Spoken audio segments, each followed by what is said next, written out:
Mom. Today on the show, I had my dear friend, Becca Mokuolu. She is an occupational therapist and a new mom herself.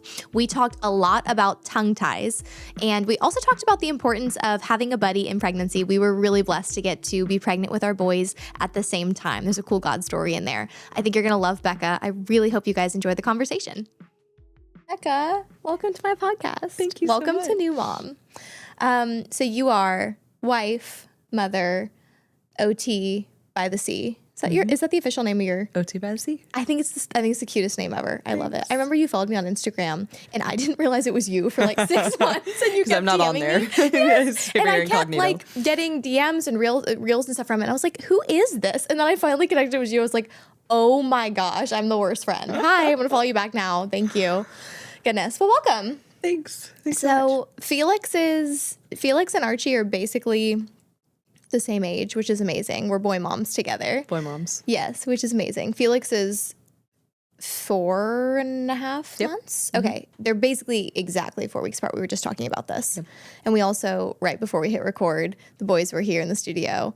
We've since shipped them off to different rooms, and I'm just kidding. But the boys were on the couch and we took pictures of them by the mics, and it was pretty much the cutest Future thing podcasters ever. and besties. Yes. Well, they're just starting to like actually engage and like interact with each other, and Archie totally pulled Felix's hair and they're having their moment. It's really adorable. Their little boy moments. It's so precious. It's really cute. Well, thanks for being on. Like I said, I think we should share how we met. I feel like it's really sweet because I have all my different friends that are on here. I feel like it's just kind of my community of people that I'm pulling, like all my new mom gang. But we actually met. Did we first meet at marriage group? I think so. I actually remember. I think it was when Savannah had the dinner at their house. I don't know. Maybe it was like 2 years ago. Yeah. And it was before you guys maybe had come to group, but they had a dinner before that or something like that. Do you remember that? That's right. That was like the first time they hosted marriage group that week. They hosted something. Yeah. We did like the wine tasting night. That's crazy. Yeah, and I was like, who are these awesome people? Oh yeah, that was amazing. I remember we loved you guys right away. We knew from Atlanta because Connor's from Atlanta, so immediate connection there. And then I think it was like maybe we'd gone to group a few times. We knew you guys like fairly well, but not super close. And I remember Connor after Focus, like our church's, I don't know, camp? What called? Whatever. Like weekend away. We came back and like the first thing Connor said is he was like, Charles and I were on like golf cart duty together and he's really cool and I really like him. You can't go back from bonding. No, you can't. The golf cart bonding, serving together and like put guys on golf carts, they will become best friends. But I feel like ever since then, we need to be friends with them. We need to like be intentional. And we just have a great friendship, even though we're like long distance friends basically in Los Angeles. It is. It's really sweet. Yeah. Yeah. As you have to say in LA when it's long distance, when it's just like 20, 30 minutes away. Literally. Yeah. It's like, because you're Santa Monica, we're the Valley, and you almost like may as well. We have to make effort. I think it's like it takes intentional friendship to be friends with people. You do, but I'm so grateful for that because I feel like, could have just wrote each other off and be like, see you at church, see you around when we do. And I think that is the beauty of really like having great friends and you want to make it work. So it's really true. Yeah, we're grateful for you guys. Yeah. I think we do a good job with each other. And I think we also like, now that we're transitioning to the baby phase, I think we've done a good job of understanding when like we can't be at everything and vice versa. Like I feel like you guys are very evenly keeled with us on that, where it's like, let's all try, let's love each other. Like we got to go to Felix's naming ceremony, which is so amazing and so cool. And Archie was so little. Yeah, he was so little. He might have been the littlest one there, I think, because he was very fresh. But then at the same time, we couldn't go to the baptism this week. Well, we did go to the baptism, but we weren't able to go to the picnic after because we're like, okay, now we have a child that needs to nap after church. So you guys get it. All their own little schedules. Yeah, it is true. Okay, so you and Charles, kind of like give me a little bit of your, I don't know, just like your bio, if you will. So you're from Atlanta. Yeah. Charles, tell me the things. Yeah. Charles, from Atlanta. Charles from Nigeria. We met in Atlanta 5 years ago. Got married in November 2022. A month after we did. Yeah. Crazy. I forgot that too. Yeah, literally same little timeline. Yeah. So fun. You're right. On baby wild. too. I love that. I love it. I didn't even realize that. And then we moved 6 weeks later to LA.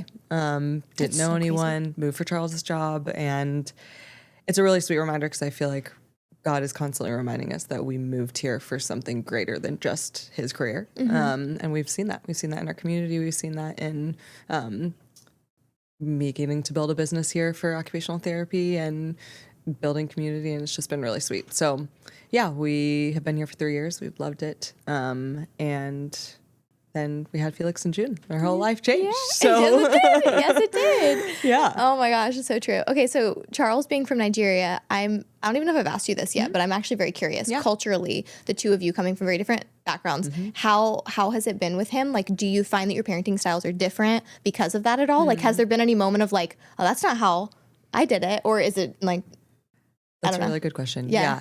It is funny because I think we view a lot of things similarly, but there are cultural differences. And I think, he's also just one of five. So being Different one world. of five, it's just a total different world than being one of two. And so his family, I think, was a lot more. is he the youngest? Where is he in the He's order? in the middle, but he's the oldest son. Okay. Which is also culturally Oh, very he's the oldest prevalent. son? I didn't know that. Okay. Yeah. Okay, So, I can see that for so him. has like a lot of leadership qualities within his family, but also is kind of there in the middle. Yeah. But it's funny because his mom's in town right now, so I'm getting to actually learn a lot more about how he was parented when he was a baby I bet and you are. things I like also that. think that's beautiful. I remember you telling me that's cultural, that like his mom would come and visit for And that's she's so staying for an beautiful. extended period of time Yeah. and gets to really help and just pour into us, really love just that. praying over Felix 24/7 and over us. That is amazing. Connor said, what did you say after the baptism? Connor was there and he was like, Charles's mom in the front row worshiping, hands yeah. up. Like, I love that so much. She's an angel. She's That's an amazing. angel. I haven't gotten to meet her, but I met his dad. Yeah. His dad was incredible. Yes. I want to Mom, meet. same. She's wonderful. You guys will meet them. How long will she be here? 6 weeks. So Okay. yeah, you guys will meet them Oh, for well, sure. yeah, we'll definitely. Oh. But I think it's funny in the baby stage because a lot of it is, there's not so much parenting as it is just making decisions for how the structure of the day will go or how we want to approach feeding or sleeping or whatever it is. And I think surprisingly, even being from a very different culture, we've come to agreement on a lot of similar things and just really wanting to approach it prayerfully, I would say. That's so great. Because having a background in like pediatric therapy, that's made a lot of these things seamless to me, but there still is a lot of unknowns. I think, I went into it being like, oh, this is like pretty natural, but there's still, once it's your own baby, it's so nuanced. Okay, I was going to ask you that. Yeah. So you expand on your job a little bit. So Yeah. you're an OT. You work with babies a lot. Tell me more things. I don't know the details, but Sure. So my background is in pediatric OT, so really working on a lot of developmental skills, infant reflexes, and addressing oral motor function, tongue ties, things like that. you were super helpful when Archie had a tongue tie. Yeah, it was so fun. I think I was literally like 39 weeks pregnant. You were 100%. You're like, I could actually go into labor while I am treating him, but come on over. Yeah, come on over. I can't make it to you, Figure out but this come tongue. over. Yeah, exactly. If you come to me, I'll work on him. And it worked out great. Yeah, it did. So I think it's beautiful being able to work with, I work with kids of all ages, but a lot of calls that we get are for the babies, which is more my heart and kind of preferences anyways. And it's sweet being able to be in those vulnerable moments with new families. You know what it's like now feeling that way. And Oh gosh, especially with your first. yeah, with your first, and you're just wide-eyed, bushy-tailed, and have so many questions and are looking for guidance, and just getting to be not only like provide expertise and results for families. I think more so just getting to be a listening ear, getting to encourage, you're doing great. Oh yeah. This time will pass. You will sleep again. You're also a very, very peaceful presence. Like that's just you. something your demeanor. So I feel like you probably are very comforting to new moms. You were comforting to me as a friend, but also as an OT. I appreciated that. Thanks. You didn't Back at stress you, me out. but You yeah, made me thank know I you. could do it. Yeah. Thanks. Thank you. So how was it with Felix being your own baby? Because I know, because he had a tongue tie too, right? He did. Okay. He did. Yeah. And I'm just curious, like, I know you mentioned it a little bit, but what was that like being like, oh, this is not just my like patient or whatever. This is like your child. Was that different? It was. I think I had to be checked by a lot of close people in my life in the beginning because I think even from the beginning I was like doing full exam. Like day one, I'm like basking in this glorious moment, but I'm also just like, all right, how's everything looking? Are you good? Yeah. Yeah. Is your body too tense? All of these things. back, Yeah. Are we good? And a good friend and a lactation consultant came over and worked with us, and she was just like, Becca, like you have to remove yourself from being his provider. Because you're not, you're his mother, and you need to let all of the other people around you, your community, and the providers in your life that those can be the providers for him, and you get to be his mom, and just trust that he can be taken care of in that way by others, because it did cause a lot of anxiety. I think when you work with families and you see so many different things, you're just constantly looking for something. Oh yeah. Oh my And gosh, I imagine. I didn't really know until he was here that would be, it would be something that would be more challenging. Yeah. So I'm thankful to be held accountable for that. And it's been to hear that in the first couple of weeks of his life was very, I think it was very crucial to just the way that I changed my mindset on that. And I think now it just gets to be fun. That's amazing. And getting to celebrate, like, oh yeah, like seeing all these hitting these milestones, and it gets to be meaningful in a different way because I work with a lot of families to help their children meet those. Yeah. And I'm thankful that Get to have gratitude when he does. Absolutely. And you see it. Yeah. You see it with so much more gratitude. But it was a journey to kind of step out of that lens. That's really beautiful. Okay, Yeah. a little more on tongue ties, because I feel like a lot of this is something that like my parents' generation, when I found out, so like long story short, pretty quickly, I think a few hours into having Archie, lactation consultant came in at the hospital. Yep. He latched really well, so I thought nothing was wrong. He was eating great. And the woman was like, oh, he has a 3rd tier tongue tie or whatever, all the way to the tip. And so I was immediately bummed because he had latched well. And she's like, yeah, you're probably, go see a specialist, but you may want to get that taken care of. It's pretty intense, whatever. And when I told my mom that, and I told my mother-in-law, and we're all talking about it, everybody was kind of like, what are tongue ties? Like, I feel like our generation is much more aware of them and aware of, and I've had a lot of friends, like, and seen on Instagram and stuff, a lot of girls be like, my baby has a tongue tie. What do I do? Is this normal? And now you hear about it all the time. But I feel like it was under talked about, and now everybody's, I don't know, like more aware of them. So I found people while we were going through it that had been through it a little bit. But it can kind of be an isolating thing. I don't know, because it complicated my breastfeeding experience so much. And I was super bummed because we had a great, like, he was latching fine.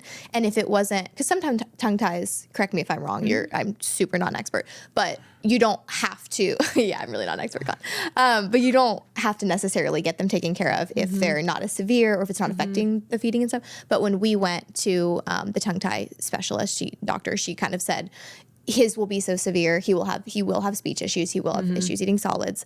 So that was a tough place to be, because I think we went when maybe I was 4 weeks postpartum. He was 4 weeks old, and he had been feeding so well, gaining so well. And I was like, okay, if we do this, I know that there is a chance that he won't latch perfectly after. Yeah. But I did feel like it was the best decision we could have made. We just went ahead and did it and kind of like ripped the Band-Aid off, because I was hoping that like the sooner we did it, the sooner he would just kind of learn the relatch. Yeah. But also, that didn't happen. I get into that in other episodes, talk about breastfeeding more, but which was a bummer. But I will say I'm still grateful that we did it. And I think you were super helpful in just like the recovery process of that, and also just making me feel better that it's okay. Like, there are different ways that it's going to go after you deal with the tongue tie. Like, some moms, it's incredible. They latch well, they heal well. It's great. For other moms, there's the triple feeding thing. I did the triple feeding and the weighing, and the plate wasn't getting enough. My supply was dipping. Yes. And we actually had like a lactation girl come to your house together because I was absolutely drowning, and I was like, I still want to breastfeed, but it's so hard. But you were helpful throughout that whole time. But tongue ties are they common? Like, you probably deal with a lot of them. Yeah, it is a hot topic. So, and I'm not a dentist by any means or anything like that. So I can speak into your my experience. I'll speak my experience as a provider and a mom now. But it's one of those things where everyone has tissue underneath the tongue, and from a therapeutic lens, we look at like, how is it affecting function? It truly shouldn't be treated in any way unless it is affecting something or going to affect something down the line. Like, the dentist knew, okay, this is based on how it is, it's going to affect speech or feeding and things later on. So there are aspects of it that are preventative, and there are aspects of it that are, if the baby's not latching, then those are things that we need to get taken care of immediately to make sure baby's gaining weight, all those kinds of things. And it's a totally different process for everybody, because everyone has different feeding goals. Everyone has a different journey. Everyone's milk comes in differently. There's so many different factors. Every baby is curled up in the womb differently, and they come out with different kind of body tension, and all of that is interconnected. And I think in my journey as a provider, really trying to meet families where they're at and what their goals are, and being real of, here's how the function, this is why you've come to me for X, Y, and Z things. Here's how the function is being affected. And then, referring out to a dentist, working alongside a dentist pre and post frenectomy, which is the tongue tie procedure. Yes.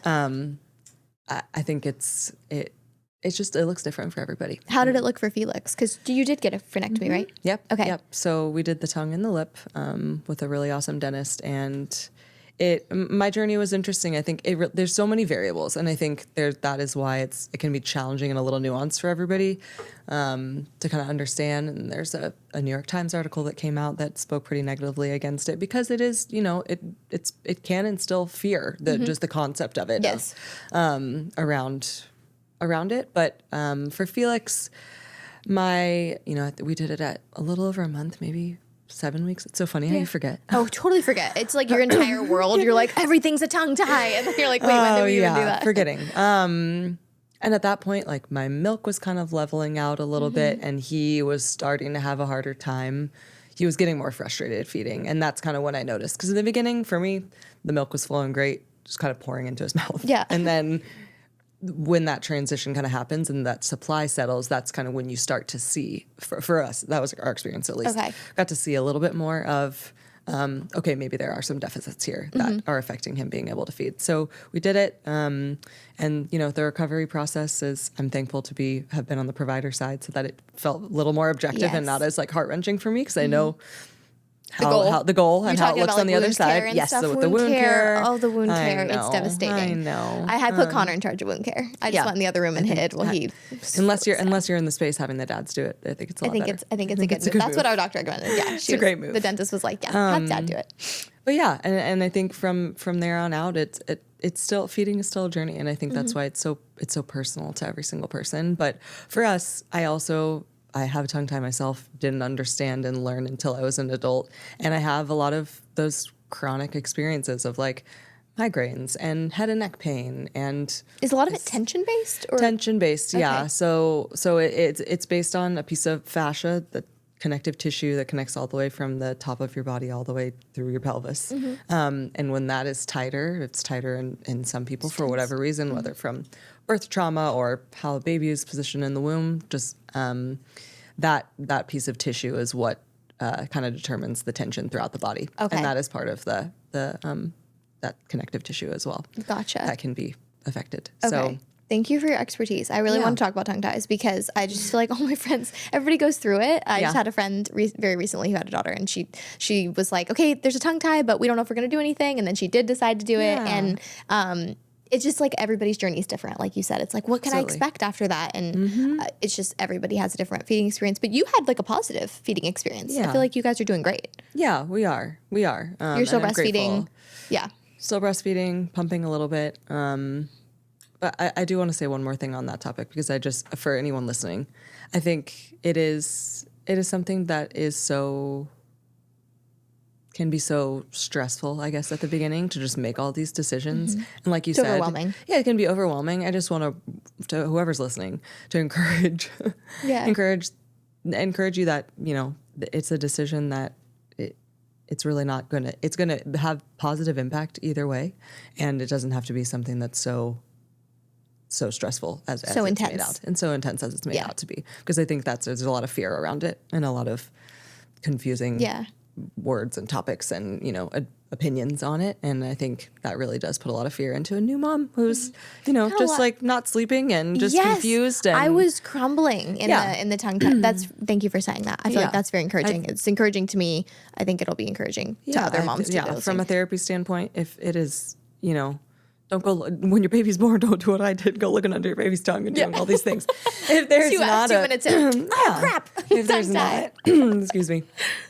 Drink my mother's tea. I literally said once we found out this tongue tie thing traumatized me so much. I was like, with baby number 2, I'm looking right away, and I'm not even gonna try to breastfeed if they got a tongue tie. Please, no tongue ties. But I'm just kidding. There's worse things. But if there's functional, if there's functional changes and issues at the beginning, then it's worth getting looked into. And there's great providers out there that really do provide a conservative outlook. So we can get into a whole nother episode on that. Yeah, no, we will need to. And I do have one of my friends who's due with a boy in February, is a pediatric dentist, and she does these. So she could be another podcast. Oh yeah, honestly, may need to have her on. I did want to tell our story of both of us waiting and not being pregnant yet. I think it's very sweet. We were in that season together. Yeah. You longer than me. I think you had been ready before we were. But I joined you at some point and opened up about like, okay, we're both kind of praying and desiring and waiting to have a baby. And I just thought it was a sweet story that the one night we went on a walk. Do you remember the specific night I'm talking about? I do. Yeah. I remember I was sitting on, I can't remember what month this was of trying, but I was sitting on your porch waiting. You were getting home from work, I think. I got there before you. We were going to go on a walk while the guys were at church, or I don't know, or Charles was at work, whatever. So I was on your side of town. We were going to go for a walk. And I remember sitting on Reddit being like, what are the signs? You know how it is. And at that point, I think I convinced myself that like I didn't ovulate ever or something. Like, I don't know. You're always on something of what's wrong with me. Why is it not happening? And I was just in like a very tense place with it. And I didn't want to be, but I was. Don't do Reddit. Reddit is not your friend when you're just PSA. Don't do it. Now, that being said, I was on it today about sleep regression, so I'm a hypocrite, but it's not that helpful. Sometimes it is. I don't know. It wasn't helpful for me then. But I was sitting there, and then you came home. We went on our walk, and I don't remember who brought it up first, but we sort of just opened up about it, and we're like, yeah, we're both really desiring this, and we're both praying through this. And I just remember kind of I think we went home to your house on the couch and prayed after. Yeah. For each other and for our wombs and for that time, and like just praying that God would literally just bless us with babies at the right time. And it was a really sweet night. I think it was literally a month or two before. I think it was I think I was pregnant at that time. I think you were. And I didn't know, which is just so cool. And then, so flash forward to not that long later, we were having a dinner. Was it like the Super Bowl or something? We came over for some reason. The Georgia game. Go Dogs. Georgia game. Go Dogs. Go Dogs. Yeah. We were watching Georgia game. You're right. And we had just found out we were pregnant. We hadn't told very many people, but we had shared so openly together that I was like, okay, I remember saying to Connor, we need to tell Becca and Charles. And I was excited to tell you, but I was also like, oh, wouldn't that be so crazy if like they were pregnant too? Like, oh, that'd be so cool. And we get there and we like finally find the right time to tell you, because I was like not eating that much and whatever. And I will never forget, like, you guys looked at us and you're like, so am I. I know, I literally have tears in my eyes. Yes, it was so God. It was beautiful. And I just, gosh, that night is like very ingrained because it was euphoria. It was like we were so happy, but there is a bittersweetness to when we're all in the same, like, that phase of life, right? We're all desiring babies, and people are going to get pregnant before each other. Like, it's bound to happen. But I wanted to do it with respect for what you guys were walking through, and I felt like the fact that you looked at me back and you're like, me too, was just it was so kind of God. I was like, let's go. And we've literally walked out. I mean, we were pregnant together because I was maybe 4 weeks ahead. Yep. And you were my texting buddy for literally every symptom and every little kick and everything. We also kind of had similar pregnancies. It's funny because neither of us knew we were having boys. We did the Team Green thing. Very fun. Is that what it's called? I think so. Reddit. Yeah. No, sorry, the What to Expect app, which is crazy town. Don't recommend that either. But on that forum, I remember everybody's like, Team Green. I'm like, is that a thing? I guess that's what I am. I'm Team Green. We're not finding out. Oh, I've just learned that today. Huh. And you guys, you knew that you weren't going to find out too, I feel like, from the beginning. Did you agree on that? Or was one of you having a Charles wanted to know. Okay, so did Connor. What made you not want to know? I'm curious. There are not enough happy surprises in life. It's going to be happy if it's a boy, going to be happy if it's a girl. There's not enough. Why not? Yeah, like this love that. Yeah. That's how I felt. I was like, it's our first. Like, I don't have a like, I'm so grateful to have a baby. I don't care. Like you said, it's happy either way. Totally. So I just thought it'd be fun. And I mean, he was down. He respected my desire, but he was for sure like at the 20-week scan, I was could tell he was kind of like, could you just tell me what it is? Charles too. Yeah. Yeah. Gotta leave the room then. No. But we both didn't know. Nobody spoiled it. We both didn't find out till we had babies, but we did both have boys. But that being said, interesting that we did both have boys, because I just feel like we had a lot of similar symptoms. And obviously that's not always true, but we kind of were like medium sickness. Like, did you end up like getting sick, like vomiting and stuff? No, I just had to eat every 45 minutes. Okay, that's how you solved it. Great. Yeah, that was the solve. That was the solve. I should have done that. Which got annoying after a while. Yeah, I'm only sure. Eat so many beef sticks and crackers and, Keep it up. But yeah, we had, the first trimesters were similar. Mine may have been a little more blah, but regardless, like we weren't. Pretty similar. We weren't that sick. It wasn't horrible.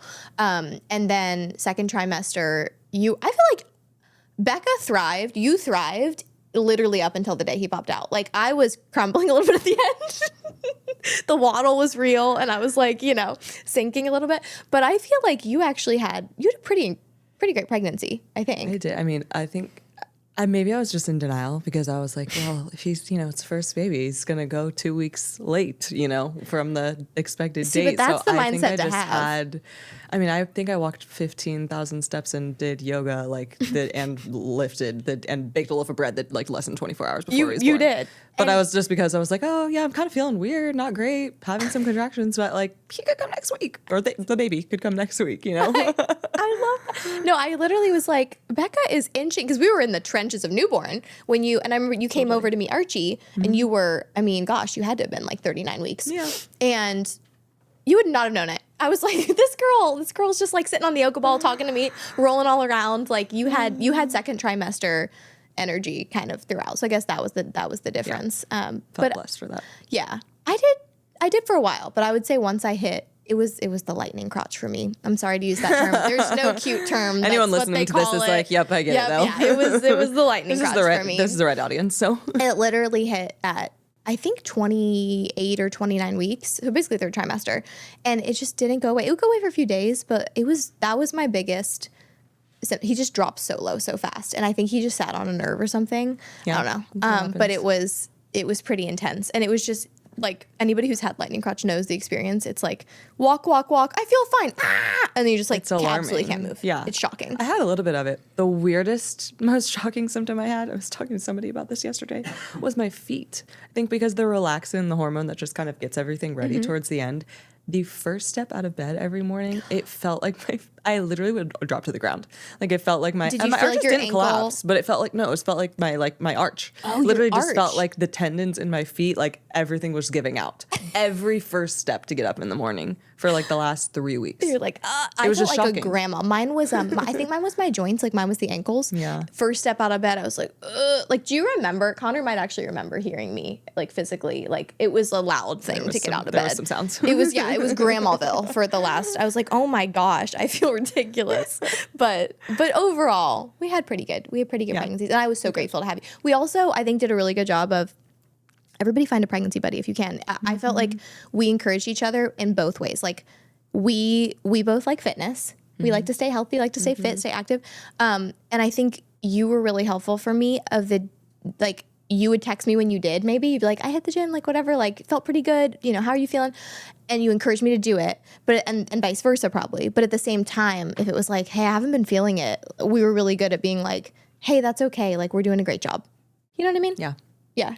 Also, I didn't hear anything you said because I just hear Felix. I was just gonna say, is that your child? It's only been 30 minutes. Maybe we're in a sleep regression too. That's okay because what? We can pause and if you want to check on it. Yeah, Go check on him. This is new mom. This is what this is about. Yeah, her son's taking people a nap. can relate to this. I was just gonna say, we're not gonna cut this. This is awesome. Yeah, go check on him. Oh, he's not in his buzz. crib. He doesn't like the pack Poor and play. baby. We'll just see if we can get more out of him. Poor baby. We're back.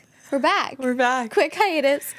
See. This is why it's called New Mom. It's like we're all in this together. Yes. Felix, her baby is here. Can I say his name? Yeah. Okay, great. I guess we've said his name. Yeah. And Archie's at his grandma's house, but Felix is here napping in Archie's room. Yep. And he just woke up a little early. So you fed him. He rolled over, scared himself, and he couldn't get back over. He had and he was mad. He had a little food pit stop, and we're back at it. Producer Connor is with him right now, and we're making it work. But I think we were talking about kind of like pregnancy fitness, like holding each other, kind of like being there for each other around that. Yeah. And I was gonna say, I feel like you and I did that for each other really well. Absolutely. I feel like you were sending me videos and encouraging me to do X, Y, and Z, and it was just like what it needed.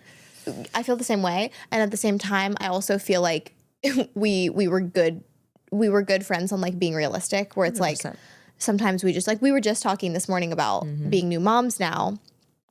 And we're like, we don't get steps anymore because our babies want to sleep in their crib all day. They don't want to sleep on the go anymore. And how do you balance it's either a workout or a walk kind of a thing when you're a stay-at-home mom or you're home most of the time with the baby. Yep. And that's just kind of the reality of it. But yeah, I think we were fortunate that we got to work out for our pregnancies because I do have a lot of friends that were so sick it just wasn't an option. Absolutely. And I know every pregnancy is different.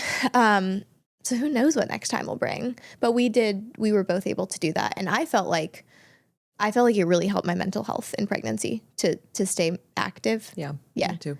Yeah. It was huge. It did. Total for the mental health. I think it was helpful mentally, physically, spiritually, for birth, for all of it. So It even helped me with, I know like some people say it's the opposite. For me, it helped my first trimester nausea. Like I remember going nauseous, and then like there were days where, you know, when like absolutely nothing sounds good, obviously at the beginning. And I remember there were days where I would go to the gym feeling absolutely crappy. I'd only eaten like crackers that day. And then I'd be in the middle of a workout and I would text my mom or Connor and be like, enchiladas. And they're like, what? And I'm like, I could eat an enchilada right now. I'm leaving the gym and let's go eat while I can. I need an enchilada home. Yes, right now. And we actually did that. We had like a Taco Bell. We had a Taco Bell day. It wasn't like enchiladas, but we had like a Taco Bell pregnancy date. Yes, we did. That I think we did we decide on having that before or after we were actually pregnant? Maybe it was the night. Was it the night we told each other? Maybe. Yeah. Okay. Yeah. And then we committed to it, and then we like had our second trimester. I think so. Night. We weren't sick anymore. I think we were like kind of in the middle, feeling good, feeling good, ourselves. not feeling huge yet. Yes. We can enjoy our Taco Supremes or whatever. It was fun. Crunchwraps. It was fun. I love it. I have talked about Taco Bell twice on this podcast now, so it's real. Maybe it's real for we'll new moms. you. I know. Yeah, this is not sponsored by Crunchwrap Supremes, but it could be because I really do eat them. It's true facts. So we talked about this recently, but I liked what you said about it when we were just like voice messaging, which is that just like a mom thing? I don't know if I do that with my friends. Like voice message is my form of podcasting, is like listening to my friends' 15-minute updates. I love it. Absolutely. Do you do that with a lot of friends? I do. And it's funny Me too. because I feel like it used to stress me out, or I used to have to be like, I'm carving out time to like listen to this another time when you're working and you're doing a million things. And now it's just like, oh, well, sure. Well, I'm just like washing a bottle or doing a dish. Like I have 8 minutes for this, and I don't get to see you every week anymore. So like now this is, we like live you feel podcasts way to each other. more connected. Yeah. And the other night when we were talking about different things, you were just saying, and I connected with it, that motherhood feels less lonely maybe like than you kind of feared. Yeah, it is. I'm really grateful for that. I think, I don't know, I really surprised myself just enjoying the very simple rhythms, because I have never been that way. I've always been on the go, having multiple plans a day, multiple plans a night after work, whatever it is, and really just getting to be at home and being in a rhythm. I mean, I think I definitely thrive in routine, but I think it's been really sweet to just like be present and form whatever that, time together with Felix has been really sweet. So that's so beautiful. Yeah. Well, thanks for sharing that. I think you handle it really well. Also, what is your schedule like? Like, you're a stay-at-home mom, but you also do work some. Like, how do you balance that?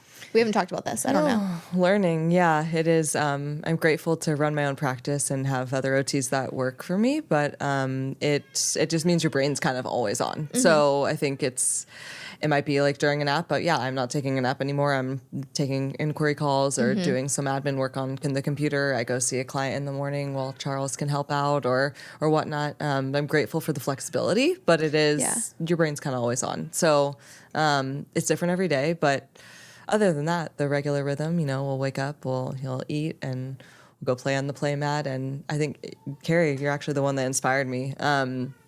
It was funny. I don't know, a couple weeks ago when you were sending me a video of you were reading the Bible over Archie. Oh, yeah. And it's the only option. Yeah. But it really just like, it was like a light bulb in my head of like, oh yeah, like I think we have an idea, any new moms, if you're listening to this, of like what your quiet time looks like or what any part of your life looked like before. And you just have to be flexible to it looking different and embrace that. And that was such a good example for me. And I was like, oh my goodness, like, yeah, why would I be upset that I can't have, 30 minutes of quiet to myself when I could, very excitedly, enthuastically read the word Lamentations over Felix in the morning, whatever it is. I love that. Yes. But we will. We'll read an old little piece of the Old Testament, a psalm, a proverb, and a gospel almost in the New like Testament. as you would. You're going to read your scripture. And I just read it out loud as if I'm reading him one of his cute little storybooks, and he loves it. And then we get to be in the Word in the morning. And I think that's actually shaped my last month way more. That I feel like a better version of myself, more connected to the Lord. That's amazing. And to There's Felix. also something, I was just going to say, there's something, so like when I do that with Archie and he's lighting up, I understand they're little and they don't totally know, but we're speaking life over them. And I actually think it's very kind of profound. And I'm like, that we should do this. Like, this is, I want him to have that spoken over him before he can even comprehend what it is. Well, Like, it's funny. life. It's funny you said that because my mother-in-law yesterday, as we were doing that, she was like, "This will like you will see the fruits of this like over his life. Like we did this with our kids and like can see the fruit of that. And I love that. God willing, we'll be able to do the same. So there's something very powerful about that. Like we're speaking that over them now. You know. So How does your prayer life look like since being a mom? Because I struggle. Like I'm just curious because when you're talking about speaking that over them, I sometimes feel convicted because I realize that I do pray for him. Yeah. But I feel like sometimes I think I'm usually a forward thinking person. Like I'm usually thinking ahead. And I feel like for some reason being a mom in a good way, maybe you get so present that it's hard for me to be like, okay, I should be praying about his future spouse. I should be praying about his future friends when he's 10, when he's 12, when he's or are we just so in the new mom phase that it's like, Yeah. I don't know. Do you do that? Think, here and there. If I have time to sit down and journal, then I will. And I've tried to keep a journal that like I'll give to him one day because my mom did the same thing for me. And I tried that. Yeah. I got about 3 entries so far. But I have few and far between. And I feel like those are when I have those forward thinking prayers of just like, oh yeah, and this That's made really me think good. of, today your dad did something really sweet for me, and I pray that you'll be able to do this for your wife one day when you guys are starting a family, I need to be things better like about that. But it's moment to moment, and prayers I feel like that are similar to what you would read in like a psalm or something, just like a lot of desperation, a lot of gratitude, a lot of praise, a lot of everything. Well, I love that. You're very little prayerful. spurts, little spurts. Because then there's some times where I like go throughout the day and I'm like frustrated about something, or a nap only lasts 30 minutes when it's usually an hour and a half during the middle of a podcast. We love it. And Perfect timing. it's easy to get frustrated, and then you have to remember.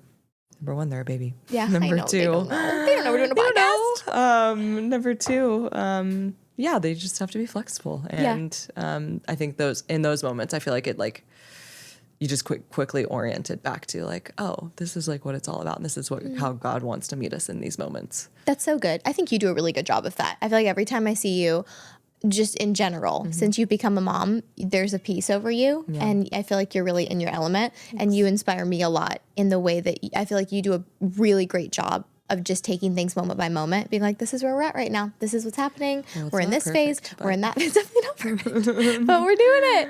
We're doing it. Okay. I want to wrap up because your child needs you. But what would you say right now is your favorite thing about motherhood that you're enjoying right now? I don't know. I feel like Felix is just coming to life right now, and it just learning so many things. So just getting to watch all of that at the speed of lightning is just really, really fun. I also will say, something that I just noticed even this morning, I feel like as you get more in a rhythm and things are a little bit more, I won't say normal, but more predictable. Yeah. You kind of get to appreciate those like slower moments. So like I was feeding him this morning. I'm just going on a story. Do it. And I feed him on one side and I feed him on the other side every single time. And he screams every time I switch him over as if he forgets. And I was watching him do that this morning, and I started laughing to myself thinking about how we are like that with God. Like every day we just like God always meets our needs. Yeah, we forget. Every time we forget, God does something crazy in our life, and then the next day we literally just forget. So I think, to answer your question, having a moment like that of just like, oh, this is just so parallel to how we are with God. So good. And getting to just like, wow, getting to like be reminded of that throughout the day, whether it's that or another moment. I think that's kind of what I've been noticing so far. It's just like sweet to see like, oh yeah, like this is really like a sweet picture that God has given us to really mirror like his love for us and his just his provision, his love. constant. That's really great. Thank you for sharing that. I love that. Yeah, there is something about that. It's like you see in your child. I'm like, okay, I'm like, how do you not know that I'm gonna feed you? How do you not know? Like when we're in the car, we're 2 minutes from home. I feed you every time. I feed you. You're never gone hungry, but you forget, and then you're right. It's and that's like, what God speaks over us. That's what we do. He's like, well, have you ever? I will clothe the lilies of the field. How much more will I clothe you? Yep. Yeah, that's, oh man, thank you for sharing that. I need to have you on for a part 2 because I don't know, we need to do this again. I've really enjoyed our conversation. I love it. I have to. I need to re-shout out though for any Los Angeles locals, OT by the Sea. Is that where they can find you? Okay. Is Instagram, my website? otbythesea.com. Thank you. Yes. Just need to put that Yeah. out there. Okay, Becca, Yeah. you're the best. Thank you for being on. Let's go get your kid. Okay. Let's go relieve Connor from you.